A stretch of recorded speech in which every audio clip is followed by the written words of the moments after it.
के लिए मैं प्रभु का धन्यवाद देता हूं और स्थानीय मंडली ग्वालियर स्थानीय मंडली को भी मैं धन्यवाद देता हूं। एक बात है, अभी भाई गब्बर अनाउंसमेंट कर रहे थे, बोल रहे थे कि वेदी के बारे में सिखाएंगे। ऐसा नहीं है गब्बर भाई, आप वेदी से आ जाइए। वेदी का जो टॉपिक है वो बहुत पहले ही खत्म हो चुका है। आज हमारा जो शीर्षक है वो है कहाँ आराधना करें, वेयर टू वर्शिप।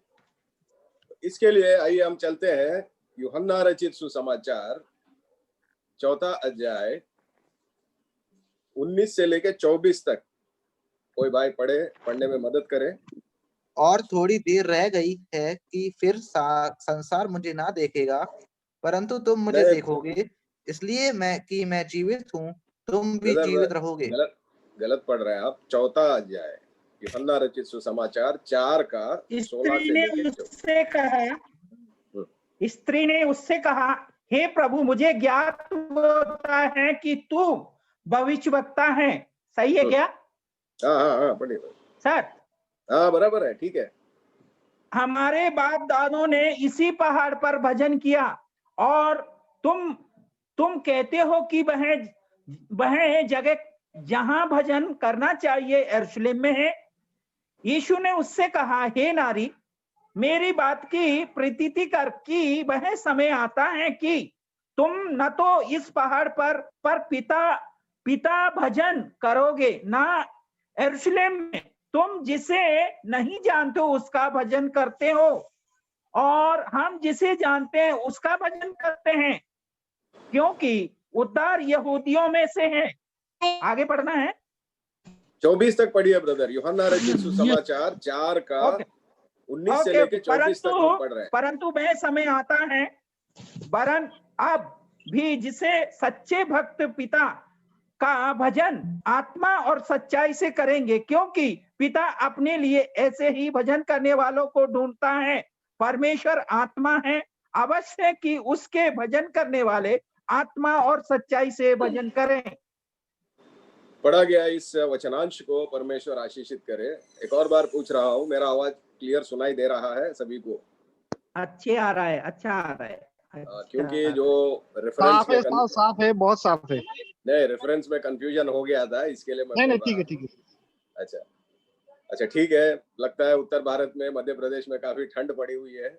सभी लोग स्वेटर में नजर आ रहे हैं, कंबलों में नजर आ रहे हैं, लेकिन यहाँ मुंबई में तो इतना ठंड नहीं है, सामान्य परिस्थिति है। तो आइए हम अपने अंश के तरफ लौटते हैं। यहाँ पे पढ़े गए वचन में हम देखते हैं कि एक स्त्री को हम देख रहे हैं। वो सामरी स्त्री, वो एक संदेह जता रही है। संदेह, डाउट्स, जिसको हम इंग्लिश में कहते हैं डाउट्स, ये सभी के मनों में आते रहता है, और खास करके बहनों के मनों में संदेह बहुत होते हैं। तो यहाँ स्त्री अभी तक ये सामरी स्त्री जो है, वार्तालाप हो रहा है प्रभु यीशु मसीह और इनके बीच में। काफी देर से ये लोग दोनों आपस में बातें कर रहे हैं। लेकिन यहाँ पे एक छोटा सा डिफरेंस है। अगर हम लोग इंग्लिश में इसे पढ़ते हैं तो ये शुरुआत जो होता है, ये सर करके कहा गया है। सर मतलब महोदय। ये स्त्री ने अभी तक प्रभु यीशु मसीह को प्रभु के रूप में स्वीकारा नहीं, जाना नहीं, लेकिन हिंदी का भाषांतरण में थोड़ा सा चेंज हो गया है। प्रभु का मतलब होता है लॉर्ड। तो यहाँ पे ये स्त्री जो है कुछ संदेह जता रही है। ये स्वाभाविक है। हम सभी लोगों के मनों में, हमेशा इंसान होने के नाते सभी लोगों के मनों में कई संदेह उमड़ते रहते हैं, आते रहते हैं। और यहाँ जो स्त्री ने जो संदेश जताया है, ये वाजिब है, ये सच है। और संदेह हमारे जीवन में, शंकाएं हमारे जीवन में, डाउट्स हमारे जीवन में कई तरीके के होते हैं। कुछ जो होते हैं सच्चे होते हैं, सच्चे संदेह होते हैं, और वो सच्चे मसीह जीवन के अनुभव से आते हैं। मसीह जीवन में, विश्वासी जीवन में चलते आगे चलते हमें कुछ ना कुछ संदेह आता ही आता है, क्योंकि हम मनुष्य मात्र हैं। कुछ संदेह दूसरों को परखने के लिए भी होते हैं और अपना ज्ञान जताने के लिए होते हैं। इनको हम शरारत से भरा हुआ संदेह बोल भी सकते हैं इन्हें। जो ऐसे संदेह जताने वाले होते हैं वो समझते हैं कि वो सब कुछ जानते हैं, असल में वो कुछ नहीं जानते। तो यहाँ पे देखने वाली बात है वैसा ही। और लेकिन यहाँ पे जो स्त्री ने संदेह जताया है ये सच संदेह है, उसके मन में जो आया हुआ सच्चा संदेह है। और वैसा ही संदेह यह सामरी स्त्री के पास भी है। कहा, उसका सवाल देखिए, सबसे पहले वो शुरू करती है, स्त्री ने उससे कहा, हे प्रभु, मुझे लगता है कि तू भविष्यद्वक्ता है। This was the first doubt. ये पहला संदेह है, उसका शंका है, और वो दूर कर ले रही है अपनी शंका को, ये कहते हुए, प्रभु मुझे लगता है कि तू भविष्यद्वक्ता है। कुछ लोगों ने प्रभु यीशु मसीह को भविष्यद्वक्ता के रूप में पहचाना, कुछ लोगों ने उन्हें गुरु के रूप में पहचाना, कुछ लोगों ने उन्हें प्रभु के रूप में पहचाना। यहाँ पे हम देखते हैं कि इस सामरी स्त्री का संदेह क्या है। इस सामरी स्त्री का संदेह यह है कि हमारे बाप दादों ने इसी पहाड़ पर आराधना की और तुम कहते हो कि वह जगह जहां आराधना करनी चाहिए वो यरूशलेम है। देखिए, अगर इसको हम देखा जाए, हमारे मुस्लिम भाई जो है, जो कुरान को निस्संदेह मानते हैं, हमारे हिंदू भाई जो है गीता, उपनिषद और शास्त्रों को बिना शर्त अनकंडीशनली उन्हें ग्रहण करते हैं, कोई सवाल जवाब किए बिना। सिख बंधु जो है वो अपने हाथों से कभी भी ग्रंथ साहिब को छूना भी बड़ी सावधानी से छूते हैं, लापरवाही से कभी नहीं उसे हैंडल करते। लेकिन हमारा क्या, हम विश्वासी का क्या है? हम जो जीविता परमेश्वर के जीविता वचन को हर रोज पढ़ते हैं, लेकिन आसानी से इसे ग्रहण नहीं करते, क्योंकि इसे ग्रहण करने के लिए हमें कई तरीके के अध्ययन चाहिए, कई तरीके के चर्चा चाहिए, जैसे कि इन दिनों में हो रहा है जूम के माध्यम के द्वारा कई जगहों से सुबह शाम बाइबल स्टडी होती रहती है। तो हमें कई तरीके का समझाइश ही चाहिए, हमें आसानी से इसको हम ग्रहण नहीं करते, क्योंकि ये जीविता वचन है, ये हर एक व्यक्ति के साथ बातें करने वाला वचन है। स्वाभाविक है इसमें संदेह आते रहते हैं, लेकिन जैसा कि मैंने कहा, कुछ संदेह जेन्युइन होते हैं, यानी सच्चे होते हैं, कुछ संदेह जो है शरारत भरी होती है। और अगर बाइबल कहता है कि वचन में लिखा है, पहले कोरिन्थियों के 10वां अध्याय 21वां वचन पढ़े। पहला कोरिन्थी 10वां अध्याय 21वां वचन, तुम प्रभु के कटोरे और दुष्टामियों के कटोरे दोनों में से नहीं पी सकते। तुम प्रभु की मेज और दुष्टात्माओं की मेज दोनों के साक्षी नहीं हो सकते। यस। अब यहाँ कह रहा है कि तुम प्रभु के मेज में और शैतान के मेज में, यानी दोनों के इसमें तुम भाग नहीं ले सकते। इसी को अगर दूसरे कोरिन्थियों के 6वां अध्याय और 14वां वचन को देखें,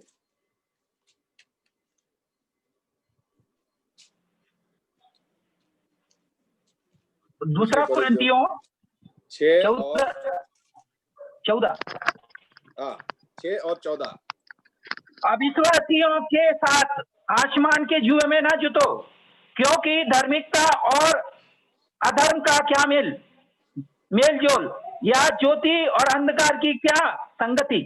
हाँ, तो यहाँ पे दोनों वचनों में साफ लिखा गया है कि हम जो है प्रभु के कार्य में और शैतान के कार्य में बराबरी नहीं कर सकते, बराबर से उसमें शामिल नहीं रह सकते।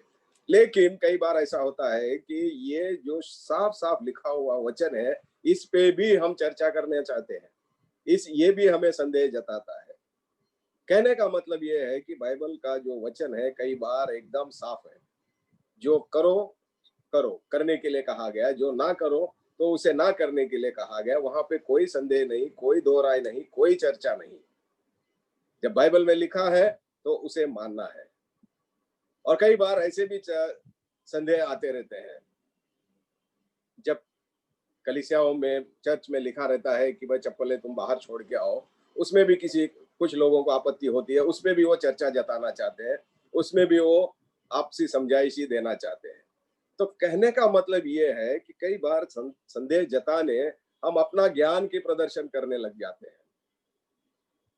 लेकिन बाइबल क्या कहता है? सबोपदेशक में 7वां अध्याय, पढ़ने की आवश्यकता नहीं है, सबोपदेशक 7वें अध्याय 16 से लेके 18 तक अगर हम पढ़ते हैं, वहां पे लिखा है अधिक ज्ञानी होना भी ठीक नहीं और अधिक धर्मी होना भी ठीक नहीं। तो क्या करें?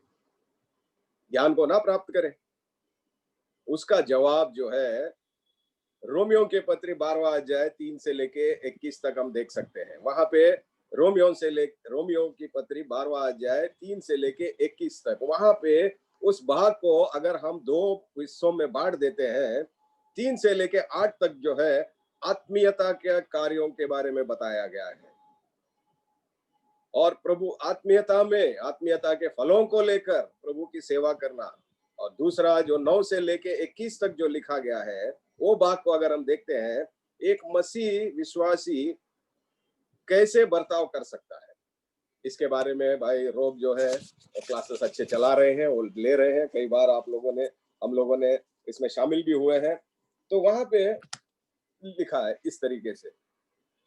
तो चलिए हम अपना पढ़ा गया अंश की तरफ चलते हैं। यूहन्ना रचित सुसमाचार 4वां अध्याय 19 से लेके 24 तक वाला अंश में, यहाँ पे स्त्री एक सच्चा संदेह लेकर आई है। यह सवाल प्रभु से कर रही है 20वां वचन में, यह कहते हुए, हे प्रभु, कहते हुए कि हमारे बाप दादा ने इसी पहाड़ पे आराधना की और तुम कहते हो कि वह जगह जहां आराधना करनी है यरूशलेम में है। तो यहाँ पे एक सच्चा डाउट, एक सच्चा संदेह लेकर आई है। उसका ये सवाल ये है, प्रभु से वो पूछ रही है कि उसके पूर्वज यानी सामरी स्त्री के पूर्वज जो अब्राहम के वो भी संतान है, वो कहलाते हैं कि वो परमेश्वर की आराधना जो है पर्वतों पर किया करते थे।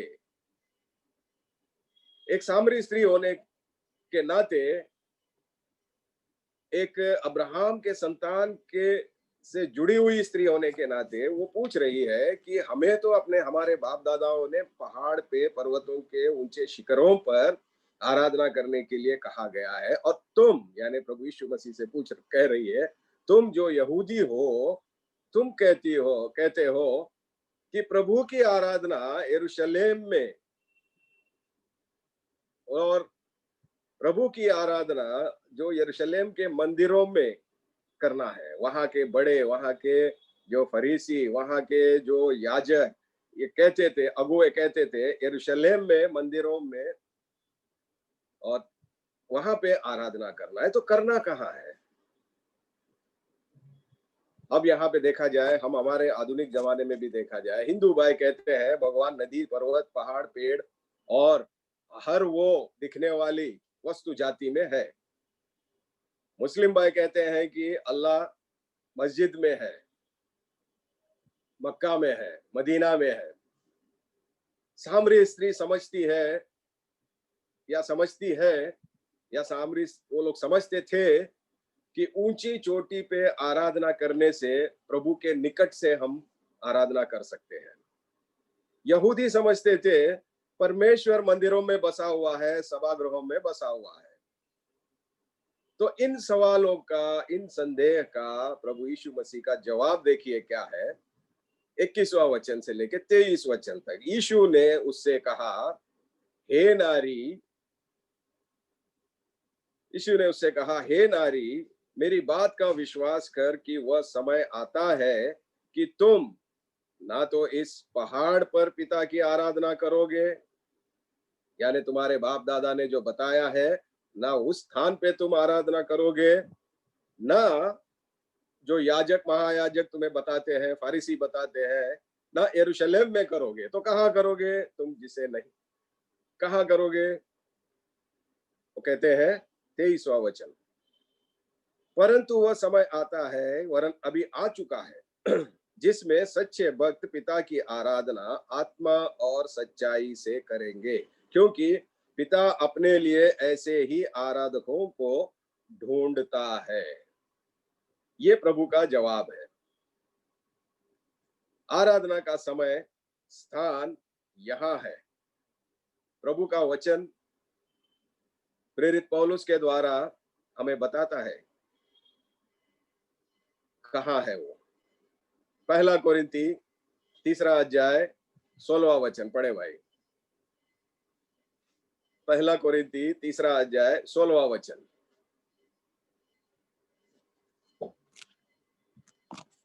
हेलो, हाँ हाँ, बोला।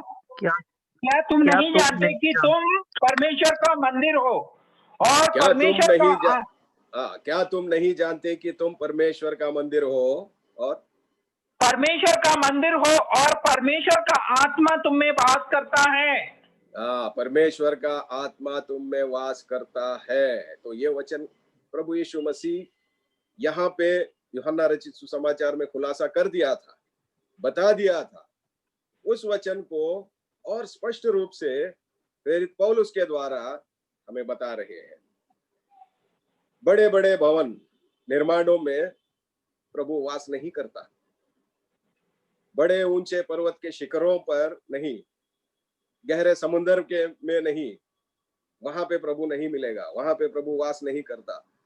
पुराने नियम के काल में प्रभु परमेश्वर चाहते थे, चहेतों के द्वारा मंदिर बनवाते थे, और उन मंदिर बनवाने के बाद अपनी इच्छा के अनुसार उन मंदिरों में आते थे और जाते थे, त्यागते थे और नकारते थे। ये सब हम जानते हैं। लेकिन प्रभु यीशु आने के बाद यह परिभाषा बदल गई है। प्रभु यीशु आने के बाद ये परिभाषा क्या हो गई है, अगर इसे हमें जानना है, मत्ती रचित सुसमाचार 12वां अध्याय 6वां वचन देखें। मत्ती रचित सुसमाचार 12वां अध्याय, मैथ्यू 12:6।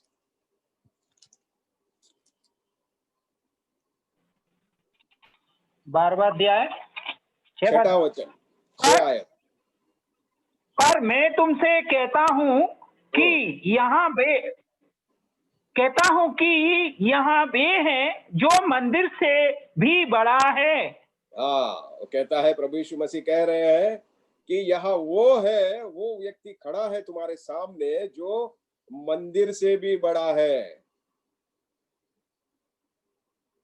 ये अपने चेलों के साथ प्रभु यीशु मसीह कह रहे हैं। पुराने नियम में वो मंदिरों में आना चाहते थे, लेकिन जब प्रभु यीशु मसीह आए इस धरती पर, इस दुनिया में, तो वो आने के बाद वो परिभाषा बदल दी उन्होंने। मंदिर का जो मतलब है वो बदल दिया उन्होंने। कहने लगे, पर मैं तुमसे कहता हूं कि यहाँ वो है जो मंदिर से भी बड़ा है। यहाँ वो है जो सुलेमान के मंदिर से भी बड़ा है। यहाँ वो है जो दुनिया में सबसे बड़ी मंदिर है, उससे भी बड़ा है। तो ये मंदिर हम में कैसा आ सकता है? वहां पे पौलुस कहता है कि क्या तुम नहीं जानते तुम्हारा शरीर, तुम्हारा देह एक मंदिर है। और यहाँ पे प्रभु यीशु मसीह कहते हैं कि मैं वो हूं जो मंदिर से भी बड़ा हूं, जो कितना भी बड़ा भवन है उससे भी मैं बड़ा हूं। तो जिस क्षण हम प्रभु यीशु मसीह को ग्रहण करते हैं, उसी क्षण, उसी समय वो अपने आत्मा से हमें वास करने लगते हैं। तब यह आत्मा हमें आत्मा रीति से आराधना हमें सिखाती है। वह आराधना वहां होती है। आराधना कहाँ होती है? जब हम प्रभु यीशु मसीह को हमारे उद्धारकर्ता के रूप में जैसे ही हम ग्रहण करते हैं, तब प्रभु यीशु मसीह जैसे ही हमें आते हैं, तो मंदिर से भी बड़ा एक व्यक्ति, मंदिर से भी बड़ा एक प्रभु, जब हम उन्हें प्रभु मानते हैं, वो प्रभु जब हमारे हृदयों में वास करते हैं, तब वो हमारा हृदय जो है उनका रहने का स्थान बन जाता है। तब वो वहां पे उनके आत्मा जब वो वास करता है, तो वो हमें आराधना करने सिखाता है। वहां आराधना होती है। भजन संहिता दाऊद क्या लिखता है देखिए, 51वां अध्याय, साम्स 51, भजन संहिता 51, 15 से लेके 17, 15, 16, 17।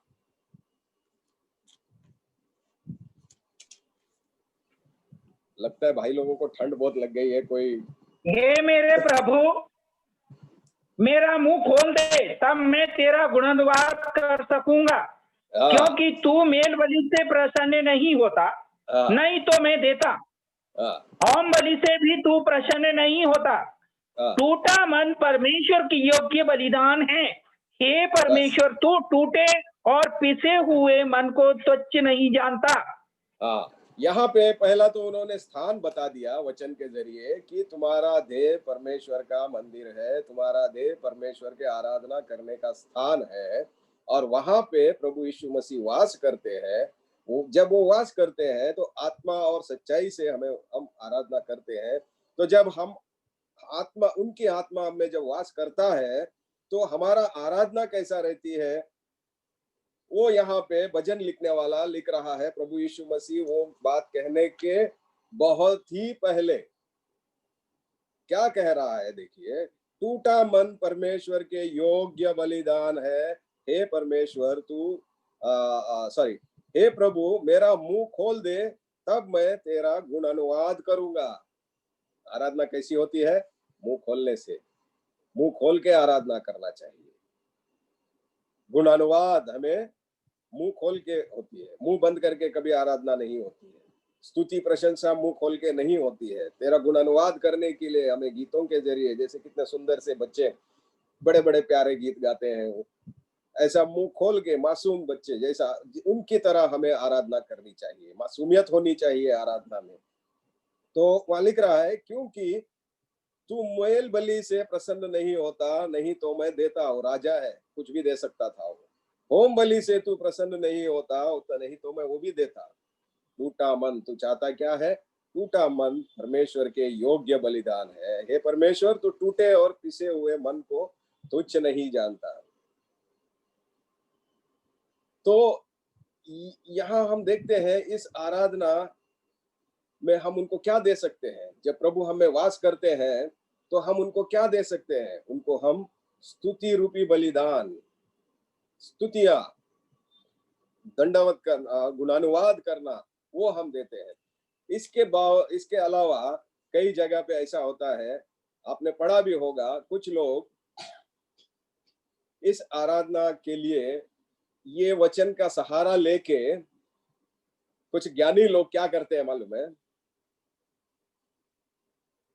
संडे के आराधना, प्रभु के दिन की आराधना को वो सहभागिता में उपस्थित होने खुद नहीं जाते, वहां पे उपस्थित होने खुद नहीं जाते। वो बड़े अकलमंद होते हैं, बड़े ज्ञानी होते हैं, बोलते हैं प्रभु हमारे दिलों में बसता है, हमारे दिलों में ही हम आराधना कर लेंगे। प्रभु हमारे देह में बसता है, हम अपने देह में ही आराधना कर लेंगे। इसीलिए ये कहते हुए वो प्रभु के दिन खुद आराधना, प्रभु की स्तुति करने के लिए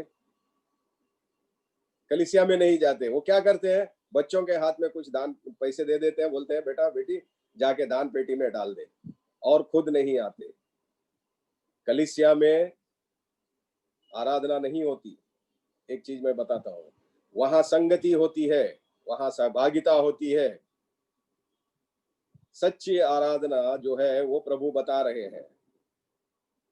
इसका मतलब कतई नहीं कि हम कलीसिया छोड़ दें, कलीसिया की संगति छोड़ दे। प्रेरितों के कार्य 2 अध्याय 42वां वचन में हमने पिछले दिनों में जब वेदी के बारे में देख रहे थे, प्रेरितों के कार्य 2 अध्याय के 42वां वचन में, एक्ट्स 2:42 में हम देख रहे थे, उस पवित्र पायदान के 6 सीढ़ी जो है वो संगति है। संगति को हमें कभी नहीं छोड़ना है। प्रभु ने कह दिया, तुम्हारा देह मंदिर है, मैं उसमें वास करना चाहता हूँ। अच्छी बात है, ठीक बात है, अनुग्रहित बात है, आशीषित बात है, लेकिन उस वचन को तोड़ मरोड़ के हमें ये नहीं कहना चाहिए कि जब प्रभु मेरे अंदर वास कर रहे हैं तो मुझे कलीसिया जाने की आवश्यकता नहीं है, चर्च जाने की आवश्यकता नहीं है। ना ना ना, चर्च हमें जाना है, वहां पे सहभागिता है, वहां पे संगति है, वहां पे भाईचारा है, वहां पे एक दूसरे का मेल मिलाप है, मिलन है, इसको कभी नहीं छोड़ना। यही वचन यही कहता है, संगति कभी नहीं छोड़ना। तो अब आराधना का पहला स्थान हमने देखा क्या है। पहला कुरिन्थियों के 6 अध्याय 19 और 20वां वचन देखें। पहला कुरिन्थी 6 अध्याय 19 और 20। First Corinthians chapter 6 19 and 20।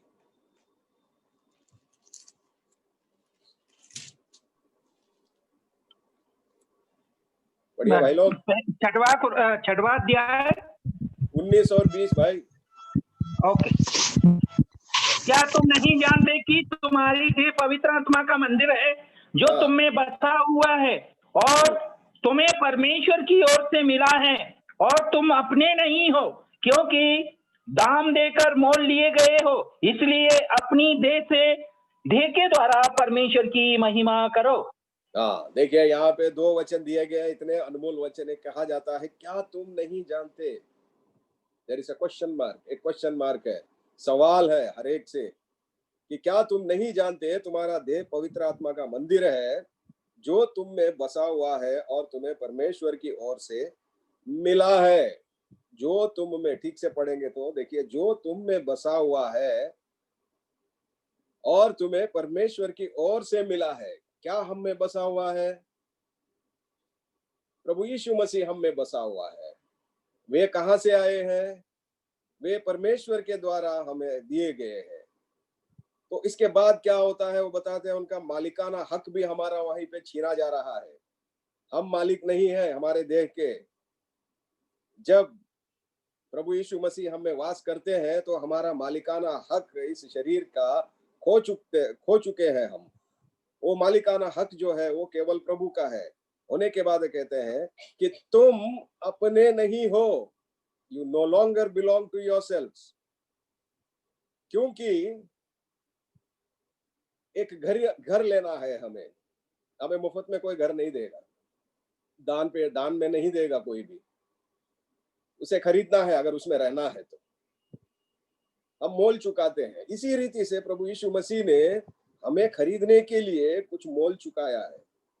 ये यहाँ पे बैठे हुए सभी देखने वाले, सुनने वाले सभी जानते हैं वो मोल क्या है। वो प्रभु यीशु मसीह का अनमोल, प्रशस्त, पवित्र लहू उन्होंने बहाया है, प्रिय भाई बहन, आपको और मुझे खरीदने के लिए। खरीदने के बाद वो उसमें वास करते हैं। It is his property. You cannot claim that you are the boss और you are the owner of that thing. So यहाँ पे हमें दाम दे के लिए गए, इसीलिए अपनी देह के द्वारा परमेश्वर की महिमा करें। तो पहला स्थान जो है आराधना का वो है हमारा देह। और अगर इसको और अच्छे तरीके से समझना है तो आप अपने खाली समय में 14 से लेके उसके ऊपर वाले वचन जितने भी है, 14 से लेके 17 तक, मेरी विनती है कि आप बड़े ध्यान लगा के पढ़ें तो आपको समझ में और अच्छे तरीके से आ जाएगा। तो यह मंदिर का रूप, ये मंदिर है। तो जब यह मंदिर प्रभु ने तो हमें खरीद लिया है, हम चाहते ना चाहते भावात्मक रीति से या one day, a fine day with an emotional decision, we might have come into repentance. So होता है, कई बार होता है, कहीं पे प्रभु का सेवक कुछ वचन सुना रहे हैं तो वो भावात्मक हो जाते हैं। वो भावनाओं में बहते हुए निर्णय ले लेते हैं, बपतिस्मा का निर्णय ले लेते हैं, मन परिवर्तन का निर्णय ले लेते हैं। वो लेने के बाद यहाँ पे उतना लेने से हम प्रभु के मंदिर नहीं बन जाते। प्रभु हमें अवश्य वास करता है। प्रभु अब हमें खरीद लिया है। प्रभु ने हमें अपना शरीर को जो है उनके ताबे में ले लिया है, लेकिन हमारा भी कुछ प्रक्रिया है, हमारा भी कुछ दायित्व है कि हम उनके इच्छा के अनुसार रहे। अगर जैसे कि मैंने घर का उदाहरण लिया, जब हम घर खरीदते हैं पैसे देकर, घर है वैसे जैसा है वैसे ही जाके हम उसमें रहने नहीं लगते, हम उसे अपने इच्छा के अनुसार उसे बदलते हैं।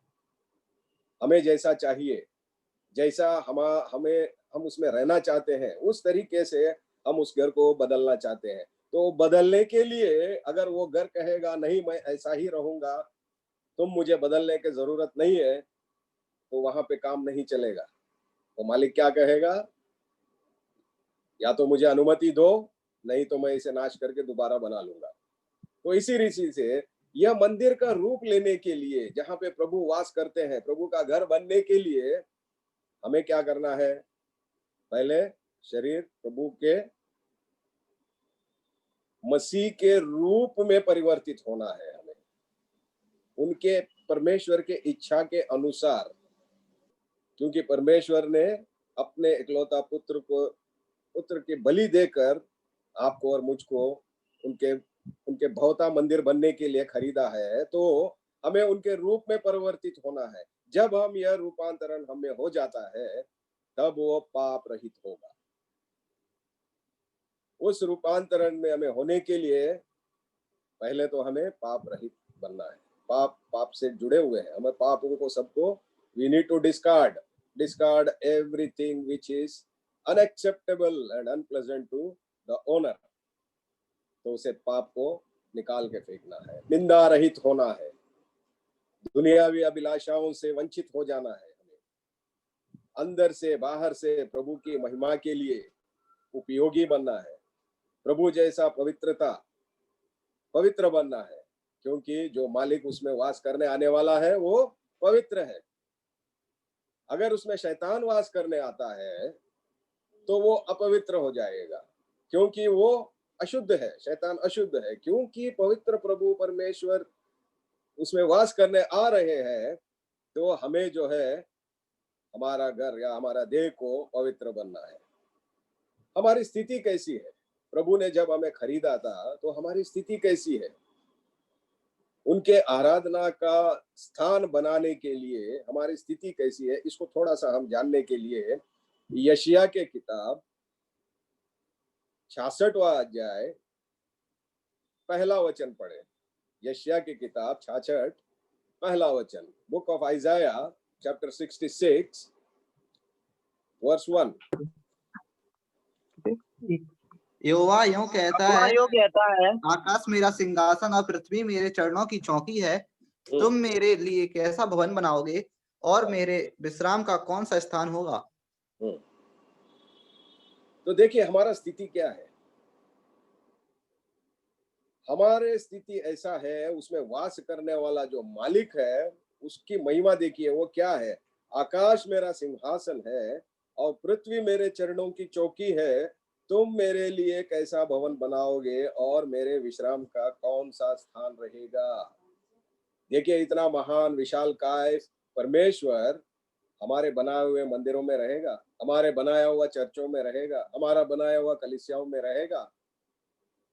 इतना महान परमेश्वर। अब इस वचन को प्रेरितों के कार्य 17 अध्याय 24 के साथ जोड़ के देखते हैं। इस वचन को जो पढ़ा है हमने, इसको प्रेरितों के कार्य 17 अध्याय 24वां वचन के साथ जोड़े इसको। जिस परमेश्वर ने पृथ्वी और उसकी सब वस्तुओं को बनाया, वह स्वर्ग और पृथ्वी का स्वामी होकर हाथ के बनाए हुए मंदिरों में नहीं रहता। तो जिस परमेश्वर ने पृथ्वी और उसकी सब वस्तुओं को बनाया, वह स्वर्ग और पृथ्वी का स्वामी होकर हाथ के बनाए हुए मंदिरों में नहीं रहता। इतना विशालमय परमेश्वर वो हाथ के बनाए हुए मंदिरों में नहीं रहना चाहता है। किसके हाथ के बनाए हुए? हम हमारे हाथों से जो बनाते हैं ना, उस भवनों में वो रहने के उत्सुक नहीं है, उनमें रुचि नहीं है, लेकिन वो कहाँ रहना चाहते हैं? जो उन्होंने अपने हाथों से रचा है। Because the thing which he has created by his own hands is capable of holding him. जिस चीज को उन्होंने अपने हाथों से बनाया है, उसमें इतना सामर्थ्य है कि वो उसमें वो बस सके और वो उनको जकड़ सके। लेकिन हम अपने हाथों से जो मंदिर बनाते हैं, विशालकाय भवन बनाते हैं, उसमें उनको हम जकड़ नहीं सकते। यरूशलेम में याजक महायाजकों ने बताया कि यरूशलेम के मंदिर में प्रभु वास करता है। अब्राहम के व्यवस्था के हिसाब से सामरियों को ये ज्ञान दी गई थी कि प्रभु की आराधना पहाड़ों में, पर्वतों में होती है, लेकिन हमें और आपको ये ज्ञान दिया जा रहा है प्रभु यीशु मसीह के द्वारा कि हम प्रभु जो है वो हम में वास करते हैं। He want to live in you. So यह भेद प्रभु ने सामरी स्त्री को बताया और यही भेद जो है पवित्र आत्मा की अगुवाई से प्रेरित पौलुस जो है पहले कोरिन्थियों के 3 अध्याय 16वां वचन में हमें भी बता रहे हैं। पहला कोरिन्थियों के 3 अध्याय 16वां वचन पहले हमने पढ़ चुके हैं, इसको दोबारा एक बार चलते हैं, पढ़ते हैं इसको। पहले कोरिन्थी 3 अध्याय 16वां वचन। क्या तुम नहीं जानते कि तुम परमेश्वर का मंदिर हो और परमेश्वर का आत्मा तुम में वास करता है? और अभी 17 भी पढ़ी है ब्रदर, इसको साथ में जोड़ते हुए। यदि कोई परमेश्वर के मंदिर को नाश करेगा तो परमेश्वर उसे नाश करेगा, क्योंकि परमेश्वर का मंदिर पवित्र है और वह तुम हो। तो यहाँ पे देखिए क्या लिखते हैं, क्या तुम नहीं जानते हो कि तुम परमेश्वर का मंदिर हो। पहले हमने पढ़ा था कि परमेश्वर तुम में वास करना चाहता है क्योंकि वो हमारा मालिक है, वो उसका मालिक है, उसने उसको खरीदा है। तो यहाँ पे वो दोबारा याद दिला रहे हैं कि क्या तुम नहीं जानते हो कि परमेश्वर तुम्हारे हैं और क्या तुम नहीं जानते कि तुम परमेश्वर का मंदिर हो और परमेश्वर की आत्मा तुम में वास करना चाहता है।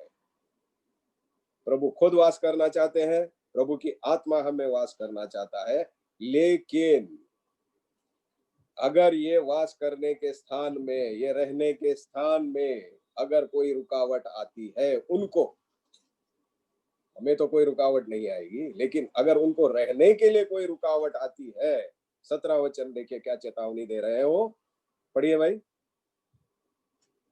17 वचन। यदि कोई परमेश्वर के मंदिर को नाश करेगा तो परमेश्वर उसे नाश करेगा, क्योंकि परमेश्वर का मंदिर पवित्र है और वह तुम हो। देखिए बार बार प्रेरित पौलुस ठोस देकर, दबाव देकर वो कह रहा है कि तुम देखिए पढ़े गए इन वचनों में कितने बार तुम उन्होंने दोहराया है। क्या तुम नहीं जानते पहला, उसके बाद कि तुम परमेश्वर का मंदिर हो, उसके बाद परमेश्वर का आत्मा तुम में वास करता है, तीसरा, उसके बाद आते हैं हम क्योंकि परमेश्वर का मंदिर पवित्र है वो तुम हो। तो ऐसा पवित्र स्थान को अगर कोई नाश करने निकलता है तो परमेश्वर क्या करेगा, उससे नष्ट कर देगा। अगर मैं मेरा शरीर को मैं नष्ट करने जा रहा हूँ, इसका मतलब जो प्रभु वास करने का जो स्थान है उसको मैं नष्ट करने जा रहा हूँ, उनको रुकावट बन रहा हूँ, उनको रहने के लिए रुकावट बन रहा हूँ, उनको रहने के स्थान में मैं एक रोड़े का पत्थर बन के उन्हें रोक रहा हूँ। जब मैं उन्हें रोक रहा हूँ इसका मतलब यह है कि मेरी आराधना भी वहां रुक रही है। जब मेरी आराधना रुक रही है, प्रभु को जो समर्पित आराधना मुझे करनी है, टूटे मन वाली आराधना जो मुझे करनी है, अगर वो रुकावट आ रही है, उसमें रुकावट आ रही है, खेद आ रही है, तो प्रभु यीशु मसीह हमारा उद्धार करता वो कभी भी सहन नहीं करेंगे। वो कहते हैं कि मैं उसे नष्ट कर दूंगा। बाइबल में यह भी बात हमसे कहता है, हम अपने आप को संतुष्ट कर लेते हैं ये बात सुन के कि हम जो मनुष्य जाति है, हमारे में एक मानव स्वभाव है, तो हम कैसे हो सकता है, ये प्रभु जानते हैं। हम मानव स्वभाव के हैं, उन्हें हमें सिखाने की जरूरत नहीं है। हमारे कमजोरियों को वो जानते हैं, हमारे खामियों को वो जानते हैं।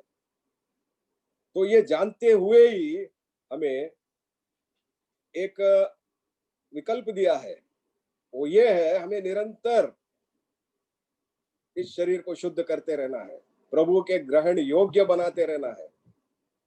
तो प्रभु का वचन महान है, हमें शुद्ध वही करेगा।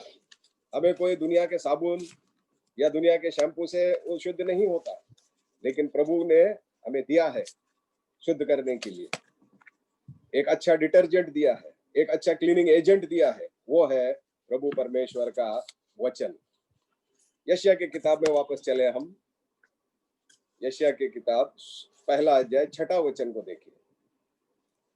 यह हमारी स्थिति बताता है। यशायाह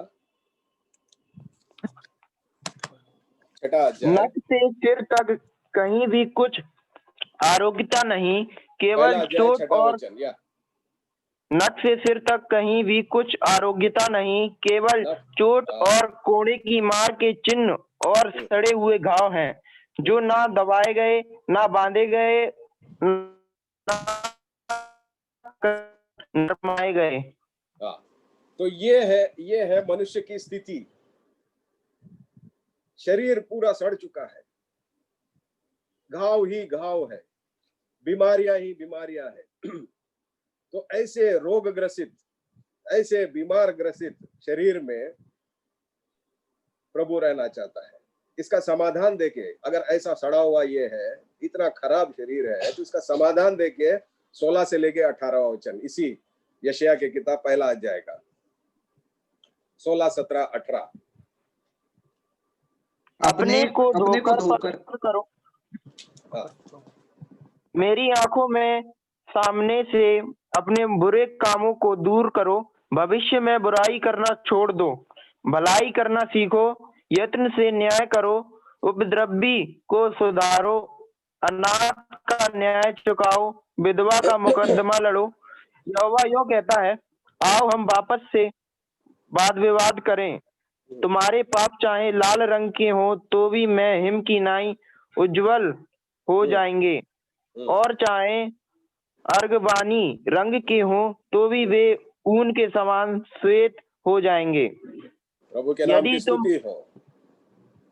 तो देखिए, प्रभु के नाम की स्तुति हो। यहाँ पे क्या कह रहा है? पहला वचन में, 6वां वचन में हमने देखा मनुष्य का स्थिति जो है, पांव से लेके सिर तक कुछ भी योग्यता नहीं है, कुछ भी आरोग्य नहीं है, कुछ भी ठीक नहीं है, केवल चोट ही चोट है, गांव ही गांव है, सड़े हुए गांव है, वो भी कच्चे गांव है, ना दबाएंगे, ना बांधेंगे, ना तेल लगाकर उन्हें नरमाएंगे।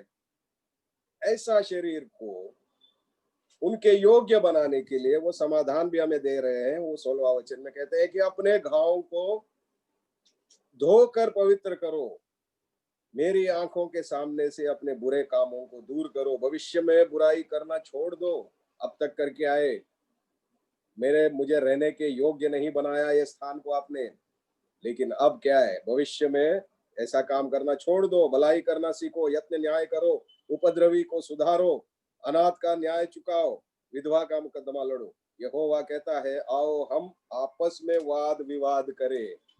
तुम्हारे पाप चाहे कितने भी लाल हो तो भी वो हिम के समान उजले हो जाएंगे, सफेद हो जाएंगे। हाँ?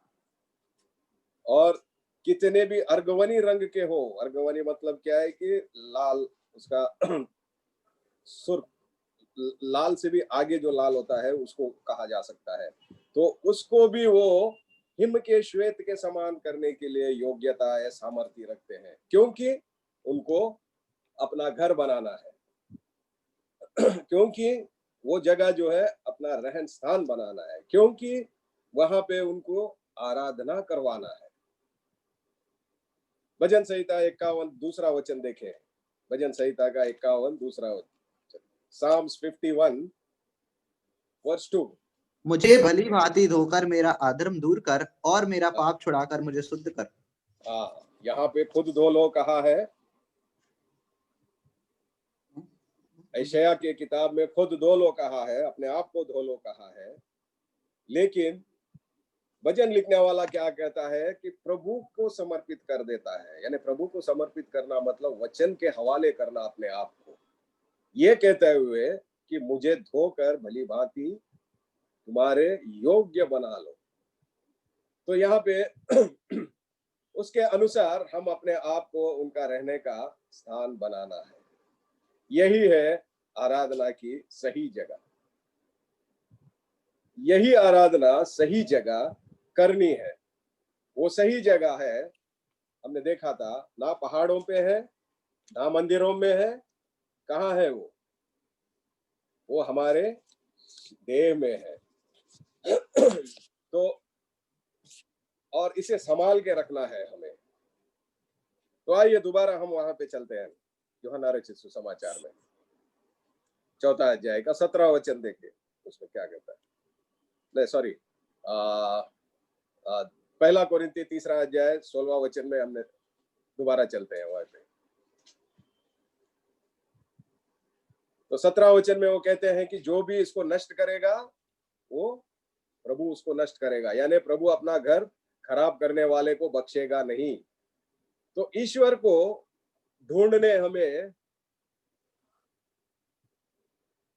औरों की तरह कहीं जाने की जरूरत नहीं है। कोई भी तीर्थ स्थान में हम उनको ढूंढ नहीं सकते, कोई भी पुण्य स्थान में हम ढूंढ नहीं सकते। हमारे लिए नियोजित नदी या पहाड़ कोई पुण्य स्थान के रूप में निर्धारित नियमित बाइबल में कहीं पे भी नहीं है। बाइबल में कहीं पे भी नहीं लिखा हुआ है कि तुम फलाना स्थान पे जाओ और वहां पे प्रभु मिलेगा। कई बार हम इश्तिहार देखते हैं, विज्ञापन देखते हैं कि पवित्र स्थान का पर्यटन, a tour to the holy land. Bible हमें वो नहीं बताता है। जब प्रभु थे, प्रभु का होली लैंड, प्रभु का पवित्र स्थान, वो ये यरूशलेम नहीं है जो धरती पर है, वो स्वर्ग में है। स्वर्ग में जहाँ पे प्रभु यीशु मसीह रहते हैं, स्वर्ग में जहाँ पे वो सिधारे हैं, वो है। उस यरूशलेम के बाट जोने के लिए हमें कहा जा रहा है। तो हमें कोई भी पुण्य स्थान इस धरती पर निर्धारित किया गया नहीं है। कोई भी समय मुहूर्त हमारे लिए नहीं है। इसीलिए हम वो गाना गाते हैं, इसीलिए हम वो गीत गाते हैं ना, हर समय और हर हाल हर परिस्थितियों में बजूंगा अपने यीशु को मैं। तो हर समय, हर पल, हर परिस्थिति हम यीशु को बजते रहेंगे। अब चलते हैं यूहन्ना रचित सुसमाचार 4 अध्याय 20वां वचन में देखें।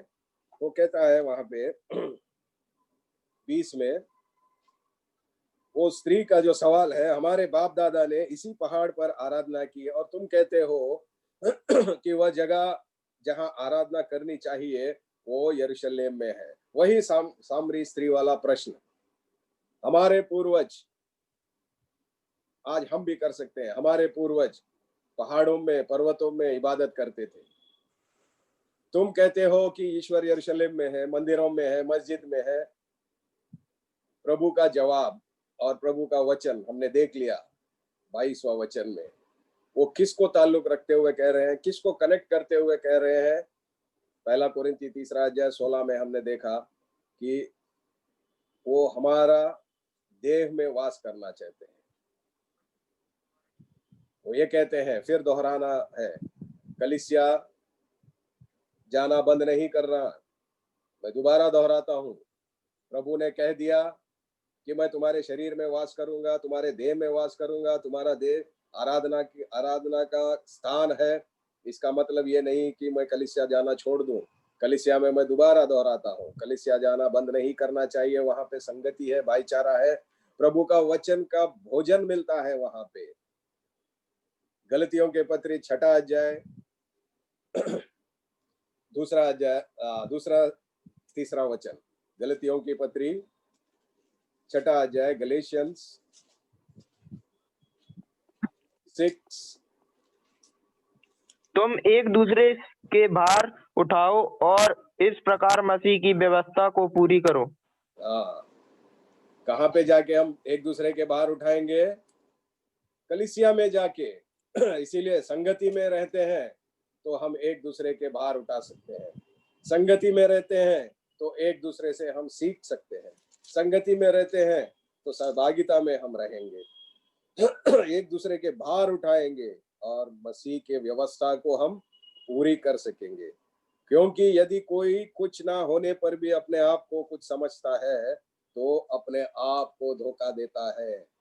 अगर मैं ये कहता हूं कि मैं यहीं घर बैठ के सब कुछ कर लूंगा तो मैं अपने आप को धोखा दूंगा। कहने का मतलब यह है कि प्रभु का आराधना जो है एक स्थान सीमित नहीं है, दूसरा समय सीमित नहीं है। जब वो हम में वास करेंगे, जब वो तुम्हारे देह में वास करेंगे तो 24 घंटे उनके आराधना लायक वो स्थान बन जाता है।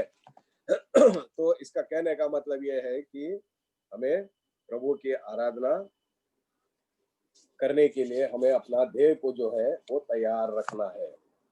तो वचन और प्रभु का मतलब कतई नहीं है कि संगति को हम छोड़ दे। संगति को वचन में बहुत आयत से अहमियत दी गई है। यहाँ संगति कहाँ? प्रेम है। जहाँ संगति है वहां प्रेम है, जहाँ प्रेम है वहां शांति है।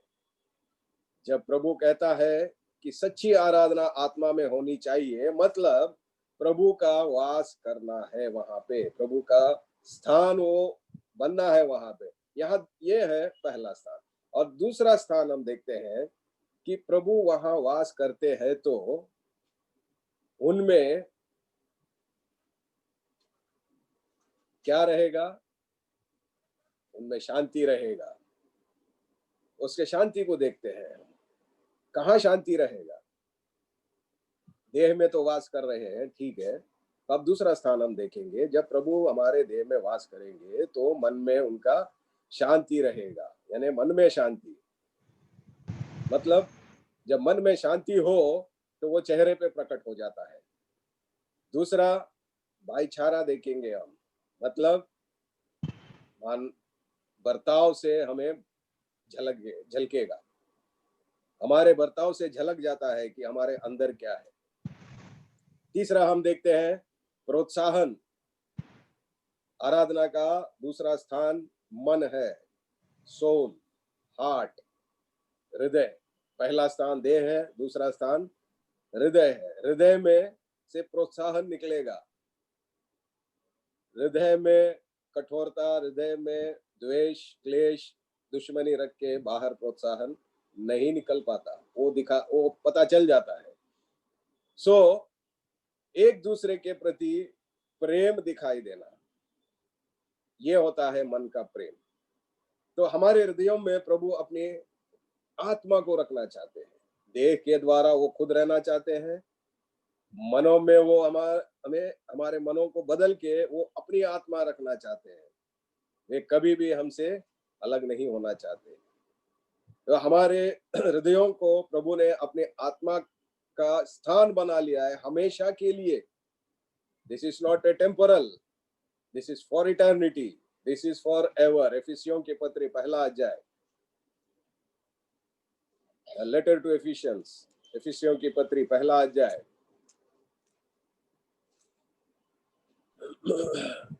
13-14 पढ़े।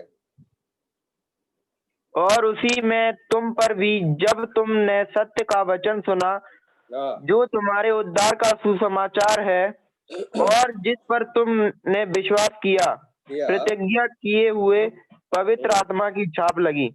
पवित्र आत्मा वह की छाप उसके लगी। मूल लिए हुए के छुटकारे के लिए हमारी मीरास का बनाया है कि उसकी महिमा की स्तुति हो। हमारे मीरास का बयाना है कि उसकी महिमा की स्तुति हो। अब देखिए, पहले हमने देखा था कि प्रभु हमारे देह में रहना चाहते हैं। देह में रहने का मतलब है वो घर बनाना चाहते हैं हमारे देह को। देह को घर बनाना मतलब है वो घर को वो खरीदना चाहते हैं। वो खरीदने के मतलब ये है कि वो उस घर का मालिक बनना चाहते हैं। अगर उस घर का मालिक बनना है तो अगर आज के जमाने में इस धरती पर भी अगर हम देखा जाए, कहीं पे घर लेते हैं तो वो घर पैसे दे के लेने से, कागजात लिखा के लेने से पूरा नहीं हो जाता। उसको रजिस्ट्री कराना पड़ता है। रजिस्ट्री करने का मतलब यह है कि वहां पे सरकार का एक छाप लगता है, मोहर लगता है कि ये घर फलाना व्यक्ति का है, इसके ऊपर किसी और का अधिकार नहीं है। तो यही चीज यहाँ पे प्रभु बताते हैं अपने पवित्र आत्मा के द्वारा प्रेरित पौलुस से कहते हुए कि लिख रहा है कि प्रतिज्ञा किए हुए पवित्र आत्मा की छाप लगी हुई है। 13वां वचन का अंतिम भाग, छाप लगना। अगर इसी को हम अंग्रेजी में देखा जाए तो इसको लिखा है कि and believed in him were sealed with the promise of Holy Spirit। पवित्र आत्मा का छाप लगना मतलब उनको निर्धारित कर देना कि ये पूरे तरीके से इस व्यक्ति का देह का मालिकाना हक जो है मेरा है। तो वो प्रभु कहते हैं, और उसको निर्धारित करने के लिए उन्होंने क्या किया है? What did he do to guarantee that he has sealed you and me with his Holy Spirit? The seal of Holy Spirit यहाँ पे लिखा है कि प्रतिज्ञा किए हुए पवित्र आत्मा की छाप लगी है। 14 में लिखते हैं, वह उसके मोल लिए हुओं को छुटकारे के लिए हमारी निराश का बयाना है। मोल लिए लोगों को तो प्रभु परमेश्वर, प्रभु यीशु मसीह ने आपको और मुझको जो है ना मोल लेके हमें वो सील कर दिया है। तो वो सील कभी टूटेगा नहीं, कभी छूटेगा नहीं। वो ऐसा मोहर है कि वो कभी छूटता नहीं है, कभी टूटता नहीं है। वो कभी हमें अकेले छोड़ेंगे नहीं, कभी हमें अकेले छोड़ के नहीं जाएंगे। हाँ, इन्हें हम दुखी जरूर कर सकते हैं। वो हमें वास करते हैं, हमारे हृदय में उनकी आत्मा वास करती है, तो उसे हम दुखी जरूर कर सकते हैं। फिर भी दुखी होने के बावजूद भी वो हमें त्यागेंगे नहीं। इसीलिए प्रभु का वचन प्रेरित पौलुस के द्वारा कहलाता है कि इफिसियों की पत्री 4 अध्याय 30 में देखिए क्या कहते हैं।